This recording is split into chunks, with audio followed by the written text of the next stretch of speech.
پروردگار عالم نے ہزاروں قسم کی مخلوقات کو خلق فرمایا تاکہ انسان اس سے متفق ہو اور خدا کا شکر گزار ہو۔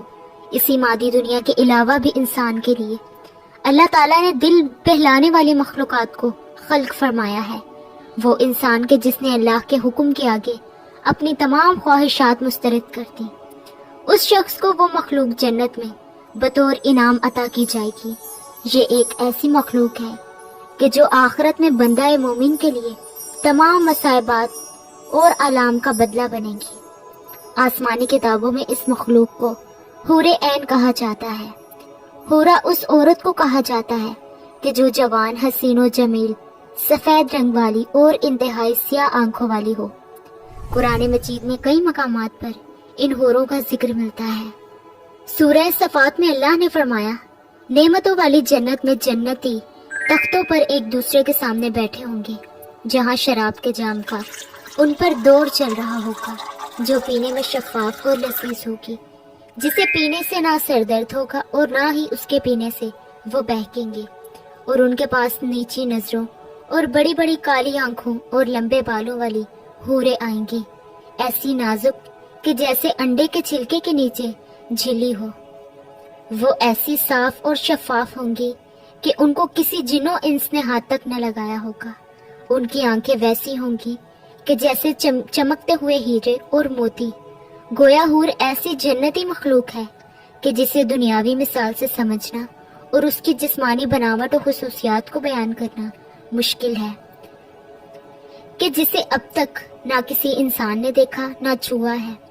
اور جنت میں یہ مخلوق مومن کے لیے انعام اور اس کی اچھائیوں کا بدلہ ہوگی۔ آپ صلی اللہ علیہ وآلہ وسلم نے فرمایا کہ حور کی آنکھیں اس موتی کی طرح ہوں گی جو سیپی میں ہو اور اس کو کسی نے ہاتھ سے چھوا نہ ہو۔ اللہ نے حور عین کو زعفران سے تخلیق کیا ہے، ان کے چہروں کو نور اور ریشم کا لباس دیا ہے، ان کے جسم حیران کر دینے والے ہوں گے۔ روایات سے پتہ چلتا ہے کہ حور کو پاؤں کی انگلیوں سے ٹہنوں تک زعفران سے بنایا گیا ہے، اس کی گردن چمکدار عنبر سے تیار کی گئی ہے اور سر تک کا حصہ کافور سے بنایا گیا ہے۔ پروردگار نے اس کے بال خوشبودار کستوری کے ہیں۔ وہ سامنے آتی ہیں تو ان کا چہرہ زبردست نور سے چمک اٹھتا ہے، جیسے دنیا والوں کے لیے سورج چمکتا ہے۔ ان کا لباس جلد کی باریکی سے دکھائی دیتا ہے۔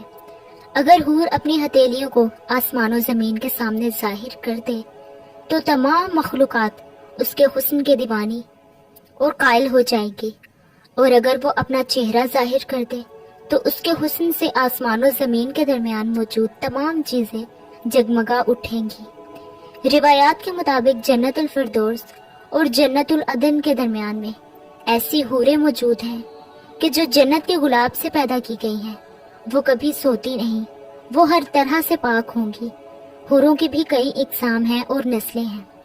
جنت کے الگ الگ درجوں میں تخلیق حوریں الگ الگ قسم کی ہیں، جیسا کہ حضرت ابن عباس نے فرمایا کہ جنت میں ایک نہر ہے کہ جس کا نام بیدخ ہے۔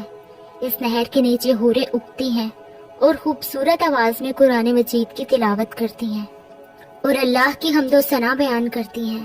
جنت میں جنتی اس نہر کے پاس جب پہنچیں گے تو وہ حوریں انہیں دیکھیں گی، بس جب کوئی شخص اس سے ہاتھ ملائے گا تو وہ اس کے پیچھے چل دیں گی اور اس کی جگہ پر ایک اور حور اگ جائے گی۔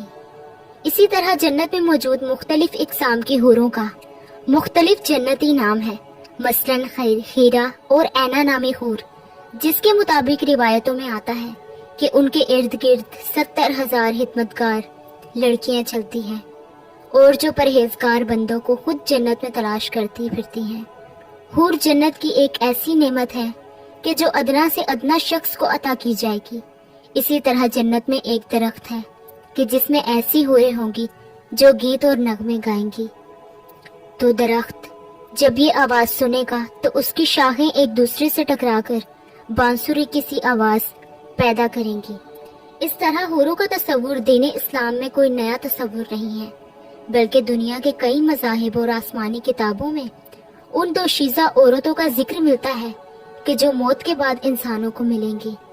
روایات کے مطابق اگر جنتی حور زمین کی طرف جھانک لے تو زمین سے آسمان تک تمام جہان روشن و منور ہو جائیں اور خوشبو سے بھر جائیں اور چاند کی روشنی ختم ہو جائے، اگر وہ اپنی ایک جھلک زمانے کے سامنے ظاہر کر دے تو اس کی روشنی کے سامنے آفتاب ایسے ہو جائیں کہ جیسے سورج کے سامنے چراغ۔